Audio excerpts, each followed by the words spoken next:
go. Wow, okay. Oh, yeah. Let's do it. Sean Payton, introduced yesterday in Denver, was asked about Russ's personal coach/coaches and said, no. Take a listen. Coach, Russell Wilson had a personal coach, Jake Hughes, in the building with access who wasn't on the staff. Yeah, I'm not too familiar with that. How do you feel about players having their own people off the staff in the building, access to players? Yeah, that's foreign to me.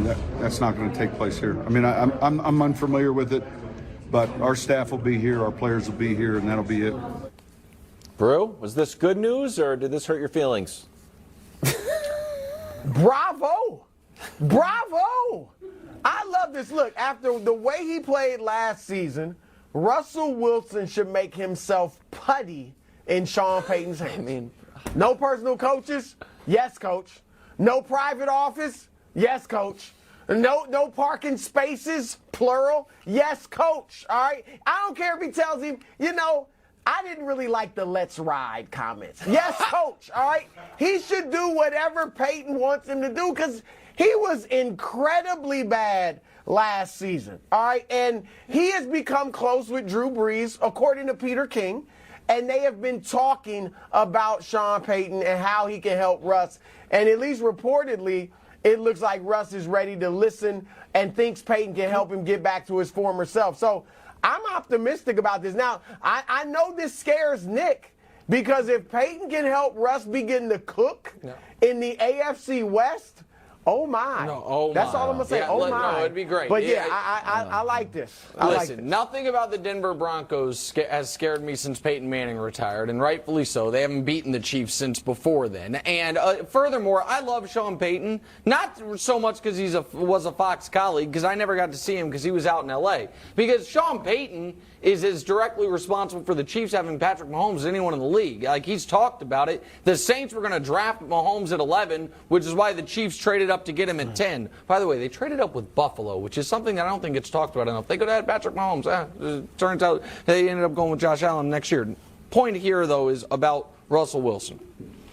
Why, Greg, would Russell Wilson acquiesce to Sean Payton when he would not to Pete Carroll? You can say, well, he didn't have to respect Nat Hackett. Pete Carroll's got the same amount of Super Bowl rings as Sean Payton. Pete Carroll's got a very similar Hall of Fame case, NFL resume, just with one additional Super Bowl appearance. And Russell Wilson would not, even though Pete Carroll bent over backwards to turn the team over to him, when Pete Carroll wanted things done a certain way, Russell Wilson turned on him. So why would this work when that relationship went sour? In part, I would think, because Pete Carroll had a very similar coaching philosophy that Sean Payton did. Well, for me, it's different. And first and foremost, I love what Sean Payton is doing. But it's different, Nick, when you get drafted into an organization and you become what everyone has deemed you to be, which is a franchise player. Then you have relationship, you foster that the entire time, you have a little bit more say. But when you don't have success and you basically fall on your face and you have the worst season of your career, then all bets are off. A new head coach comes in, what he says goes. You have to be compliant. You cannot be the guy that you once were, because the guy that you were didn't work last year. And so guys in that locker room identify that. Sean Payton knows that, which is why he's there. And so if you want to see success and have success, you got to be willing to change on all fronts. What was, Brew, very quickly, we have 20 seconds. Would you agree Russell Wilson's biggest problem last year was a lack of self-awareness more than anything? Like, that's been his biggest issue. What makes anyone think that he all of a sudden has been humbled? What piece of evidence do we have that Russell Wilson is? Well, I think he was embarrassed. I think he was frustrated. I don't have any evidence. He had to be humbled. Okay. He had to be. I think he's intelligent. And he's intelligent enough to see, man, I was horrible last year. I don't care how cocky you are, how much you believe in yourself. He was bad, and he knows it. Now, he did get better once Hackett was gone. Last few games he played better. Peyton's even mentioned that. So, that's something to build on. But no, I'm with Greg. Like, he has to have been humbled, Nick. There's no doubt about it. I know you don't want to see it. I get it. I know you don't want to see it. You don't want to believe the Broncos it. as But an just, adult. all right. New report out They of scared you guys we're twice still this going. year. New report out of scared you Baltimore. twice. Okay. New report out of Baltimore. Lamar and the Ravens might be checking notes $100 million apart on guaranteed money. The good news is at one point they were 120, so they got down. That's my reporting.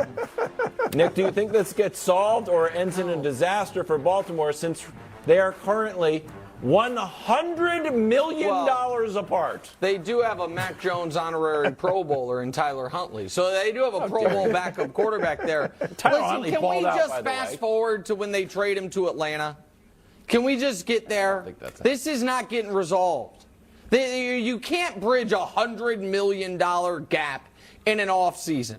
Atlanta's got the number 8 pick, Desmond Ridder and Kyle Pitts. Send it in. There you go. I just did the trade. But yeah, instead of trading an additional first rounder, you're going to have send it in. You have Kyle Pitts and Mark Andrews because you don't have other receivers in Baltimore. Greg, I don't think this is getting done, and I don't think Lamar's playing another game for Baltimore. Oh.